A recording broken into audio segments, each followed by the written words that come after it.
Bonjour, bienvenue sur les ateliers de Nelly. Je suis super contente de vous retrouver aujourd'hui pour vous montrer une petite technique qui ne paye pas de mine mais qui va vous permettre de faire des cartes magnifiques et surtout qui change un petit peu. Parce que si vous êtes comme moi, lorsque vous vous mettez à votre table de travail manuelle et que vous voulez tamponner quelque chose, vous prenez machinalement un papier blanc ou un papier blanc cassé crème, vanille, pour faire vos tamponnages. Mais qu'est-ce qui se passerait si vous preniez un papier cartonné coloré? Est-ce que les couleurs de votre encre resteraient exactement identiques? Comment vous pourriez faire pour monter vos couleurs? Est-ce que vos couleurs seraient les mêmes sur un papier brune dune par exemple ou sur un papier bleu? Toutes ces questions que vous vous posez peut-être, je vais essayer d'y répondre dans cette vidéo en vous montrant comment faire deux modèles de cartes. Voilà quelques exemples de cartes que nous allons faire. Donc sur papier coloré, ça change, c'est pas compliqué et on peut faire ça avec notre propre matériel. Donc suivez-moi jusqu'à mon atelier, je vous montre ça tout de suite. Et comme dans cette vidéo, je vais vous montrer à la fois comment réaliser une colorisation qui fonctionne sur les papiers plus foncés avec de l'encre ou avec des crayons de couleur aquarelle. J'ai choisi deux sets de tampons différents.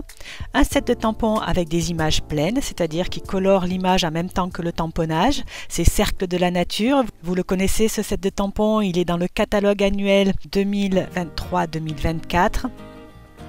Ces images sont vraiment super sympas et elles s'adaptent à toutes les saisons et notamment à notre jolie saison de fin d'année sur laquelle nous arrivons maintenant. Donc j'ai pensé que ce serait une bonne idée de vous montrer avec ce set de tampons. Et un deuxième set de tampons qui est plus adapté à la colorisation, par exemple au crayon de couleur aquarelle et qui s'appelle Les Joies de Noël, puisque les images ne sont pas pleines. Vous avez sur le tampon seulement le contour de l'image. Ce set de tampons, les Joies de Noël, vous pouvez le retrouver dans le catalogue saisonnier, donc celui qui va du mois de septembre au mois de décembre 2023. Et n'oubliez pas, si vous souhaitez recevoir gratuitement ce catalogue chez vous, que vous n'avez pas de démonstratrice et que c'est la première fois que vous me le demandez, faites-moi la demande sur l'adresse mail ci-dessous, lesateliers-de-nelly@gmail.com, et je me ferai un plaisir de vous en envoyer gratuitement un exemplaire. Pour cette vidéo, j'ai aussi choisi une combinaison de couleurs. Vous connaissez ma façon de travailler. Donc cette fois-ci, ce sera cerise carmin, pampinpin, vert olive que je vais agrémenter au choix avec pâtisserie opacane ou blé sauvage. Alors cette couleur, blé sauvage, j'étais pas totalement convaincue lorsqu'elle est sortie cette année, mais franchement, plus je l'utilise, plus je l'aime. Alors revenons à notre technique. Comme je vous le disais, je vais essayer de vous montrer que l'on peut très bien tamponner en couleur sur une autre couleur et que le résultat est top, ça change, c'est fun, c'est une nouvelle technique qu'on adore. Le tamponnage sur une base blanche, on connaît, c'est facile. On sait très bien les résultats que ça donne. Nos couleurs, on a l'habitude de les voir sur une base vanille ou sur une base blanche. Mais la question qui se pose, bien sûr, c'est quelles sont les astuces à connaître si je veux tamponner cette même couronne de fleurs sur une base craft, par exemple, ou sur une base bleue. Et la première astuce que je vais partager avec vous, c'est très simple. D'abord, faites des tests. Testez la couleur d'encre que vous avez choisie sur une base bleue ou sur une base craft. On va faire ça tout de suite ensemble et vous allez voir, les résultats sont vraiment édifiants. J'ai pris une chute de papier brune dune et une autre chute de couleur lagon lointain pour faire mes tests.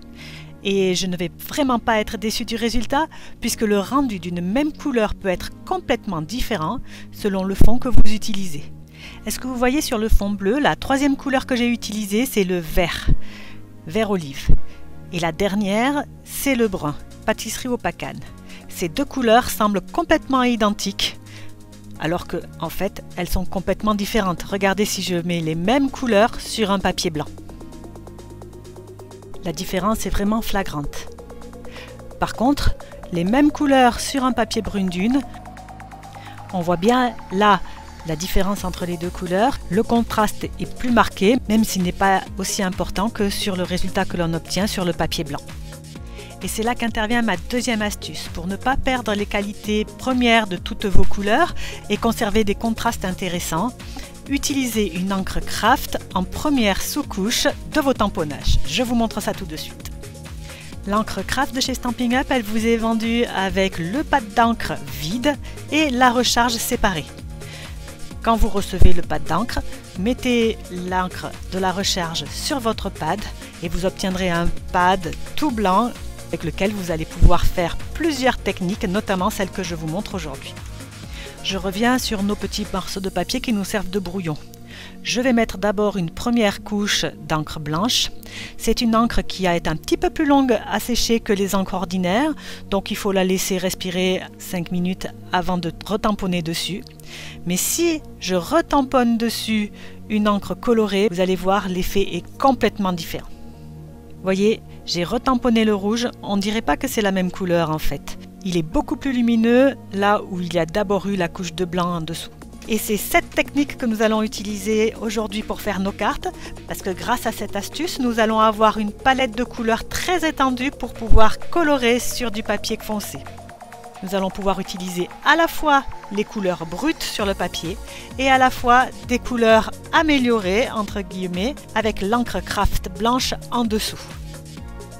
Et les possibilités comme ça sont bien sûr multipliées. Alors vous l'aurez compris, juste un petit conseil, bien sûr, nettoyez bien vos tampons avant et après l'utilisation de l'encre craft. C'est important pour garder son encreur impeccable. Et ensuite, cette technique est plus facile à réaliser si vous avez des tampons transparents, des tampons clear, plutôt que des tampons en résine, puisqu'il va falloir aligner votre premier tamponnage en blanc avec le deuxième tamponnage en couleur. Même si votre deuxième tamponnage n'est pas exactement au-dessus du premier, ça n'est pas tout à fait grave. Vous garderez une petite lisière blanche qui, moi, me plaît assez, mais ce sera quand même plus facile à aligner si vos tampons sont transparents.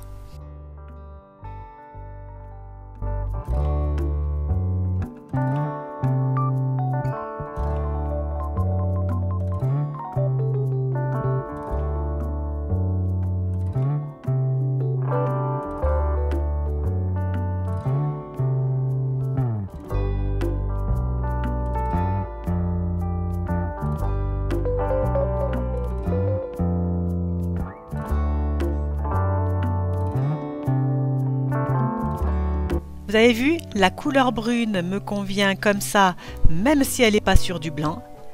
Eh ben, je me passe du blanc pour faire les petits glands. Et c'est comme ça que je construis ma couronne.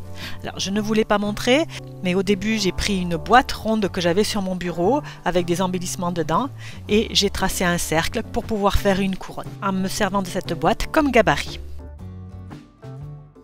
Un autre détail qui risque de vous intéresser, donc je vous le dis avant que vous me le demandiez, la taille du papier que j'utilise là, c'est un carré de 10 par 10 cm.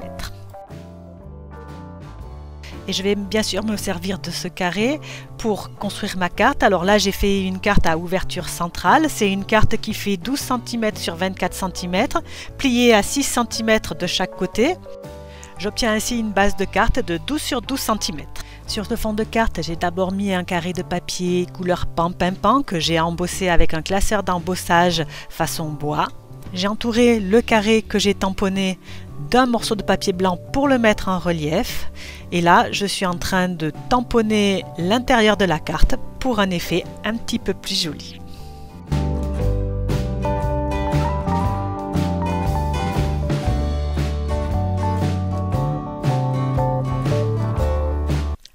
Alors, comment vous la trouvez ma petite carte?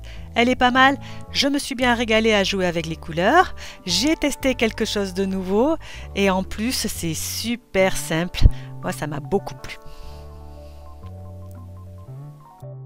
Allez, je vous montre les deux autres que j'ai faites, celle avec la couronne que j'ai faite sur fond blanc et celle que j'ai faite avec la couronne sur fond bleu.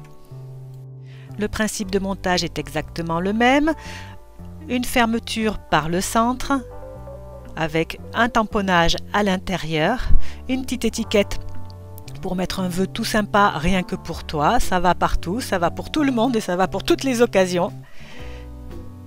Cette fois-ci, j'ai mis un petit ruban rouge sur ma carte. C'est celle qui est la plus traditionnelle, on va dire, puisque c'est celle qui est sur fond blanc. Et je vous montre maintenant celle qui est sur fond bleu. Celle-ci, j'ai mis un ruban sur ma carte. Toujours quelques feuillages dorés, parce que bien sûr le doré, moi, j'aime ça. Une étiquette au centre qui est vert clair. Et comme ça, mon bleu ressort vraiment bien. Ça change et c'est vraiment sympa. Mais vous allez me dire comment faire lorsque je veux colorier sur un fond foncé. Je vous montre la troisième astuce. Pour celle-ci, j'ai embossé mon motif, mais on s'entend bien, c'est parce que moi je suis une fan du doré et je ne peux pas m'en passer. Mais si vous préférez la tamponner en noir ou avec une encre ton sur ton, libre à vous. J'ai posé ma combinaison de couleurs en crayon de couleur aquarellable. Et vous savez quoi? On a un crayon aquarellable qui est blanc. Et c'est lui qui va vraiment nous dépanner, puisqu'on va faire la même technique que tout à l'heure, mais à la place de mettre de l'encre craft, on va colorier d'abord avec le crayon blanc, puis ensuite avec les autres couleurs. Et là, j'ai encore une autre astuce pour vous. Pour que vos couleurs soient encore plus éclatantes, n'hésitez pas à tremper votre crayon dans une petite goutte d'eau que vous aurez mis sur un pad d'encre. Franchement, le résultat vaut vraiment le coup. Regardez ce que l'on obtient. Elles sont pas belles nos petites couronnes? Et les couleurs sont éclatantes même si on est sur du papier coloré. Comme j'aime la variété, le modèle ne sera pas tout à fait identique. Cette fois, nous allons faire un rabat sur un seul côté. Donc on va couper un rectangle de 18 cm sur 12 et le plier à 6 cm sur un côté. Ensuite, sur l'arrière, je vais mettre un joli papier imprimé. Et là, j'ai craqué sur ce papier brillant spécialité. Il est magnifique. Je le colle sur la droite de la carte. Puis je vais coller la partie que j'ai coloriée carrée sur le devant. Bien sûr, j'ai agrémenté avec un fond blanc embossé. Et voilà! Allez, je vous montre tout de suite la deuxième carte que j'ai faite sur fond brun ou brune dune. La voici, un ruban. Toujours un vœu joyeuse fête. Cette fois-ci, mon fond est un papier spécialité mais rouge, façon note de musique. Et j'ai toujours mis le papier blanc embossé en dessous sur la partie gauche. Comment vous les trouvez mes deux cartes? Elles sont pas mal, moi je les aime bien. Dites-moi vite ce que vous en pensez. Dites-moi aussi si vous connaissiez cette astuce de mettre un fond blanc sous vos coloriages sur papier foncé pour les faire ressortir pour que vos couleurs soient vibrantes. Dites-moi si ce genre de vidéo vous intéresse. Moi, ça me fait toujours plaisir de vous filmer des vidéos si elles vous intéressent. Si cette vidéo vous a plu, n'hésitez pas à liker, à vous abonner, à partager ou bien à commenter. Et je vous retrouve la semaine prochaine pour un nouveau tuto scrap ou carterie. En attendant, surtout, je vous fais confiance, scrapez bien. Au revoir.